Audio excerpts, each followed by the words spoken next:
So இந்த long term பார்த்தீங்கன்னா அதுதான் காசே இல்லாமல் நம்ம வெடி யூஸ் லோன் ஃபெசிலிட்டி யூஸ் பண்ணி அதான் குட். இப்போ நான் 10 காசே வெளியாக்கல, என் லோன் ஃபுல் லோன் செய்கிறேன், 100% செய்கிறேன். Even though legal agent commission what ever all included loan. ஒரு வீடு வாங்கிட்டேன், அந்த வீட்டுக்கு ஒரு ரெண்டல் பார்த்துட்டேன். எக்ஸாம்பிள் வச்சிங்களேன், ஒரு 1000 வெள்ளி வந்து என்னோட இன்ஸ்டால்மெண்ட் வருது, ரெண்டலும் 1000 வெள்ளி வருது. நான் என்ன பண்ணுறேன், 1000 வெள்ளி தேரண்டதை வாங்கி என் வீட்டு பேங்க் காசு கட்டுறேன். இது அப்படியே 30 வருஷம் ஓடும். ஸோ இந்த பக்கையில் நான் காசு வெளியாக்கல. இந்த 30 வருஷத்தில் என்னோட ரெண்டல் வந்து ஏறதுக்கு வாய்ப்பு இருக்கு. But the bank installment still remains same. ரொம்ப ஏறும், ஆனால் ரொம்ப ஏறுவாது. பேஸ் வந்து BLR OPR ரேட் இருக்கும், அதை பேஸ் பண்ணி ஸ்லைட்டியாக ஏறும். உங்களோட ரெண்டல் அப்படி இல்லை, ரெண்டல் ஆல் தி வே ஏறு தான் இறங்காது. ஒரு காலகட்டத்துக்கு பிறகு நமக்கு அந்த பேங்க் காசை கட்டி மிச்ச காசு கையில் வர ஆரம்பிச்சிடும். ஏன்னா ரெண்டல் ஏறுதில்ல, அது ஒரு சைடு ஏறிக்கிட்டே வரும். இது அப்படியே 30 வருஷம் முடிஞ்சிச்சுன்னா நம்மளோட பேங்க் ஆரம்பிக்கும். மேபி இந்த வீடுக்கு நான் வந்து ஒரு 300,000 ஒரு வீடு அப்போ வாங்கியிருந்தேன், 30 வருஷத்துக்கு இப்போ வாங்க. ஆஃப்டர் 30 இயர்ஸ் 300,000 இருக்குமா? மேபி ஒரு டபுள் மினிமம், ஒரு டபுள் ட்ரிபிள் கூட வாய்ப்பு இருக்குது. Sometime more than that. இப்போ நம்ம டபுள் மட்டும் எடுத்துக்குவோம், 300,000 பிகம் 600K. அப்போ அந்த காலகட்டத்தில் அந்த வீடு விற்கிறீங்க, உங்கள் கையில் 600K கிடைக்குது. நீங்கள் வெளியாக்கின காசு எவ்வளோ?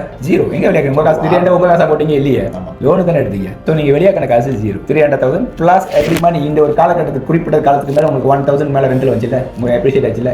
ஸோ இது ஒரு இன்கம். ஸோ உங்கள்கிட்ட இந்த டைம் பார்த்தீங்கன்னா ஒரு நீல ஒரு 700K. இந்த 700K சம்பாதிக்கிறதுக்கு எவ்வளோ காசு உள்ள மோடால் போட்டீங்க? 0. இது எந்த பிஸ்னஸ் உங்களால் செய்ய முடியும்? இந்த மாதிரி எனக்கு தெரிஞ்சு இல்லை.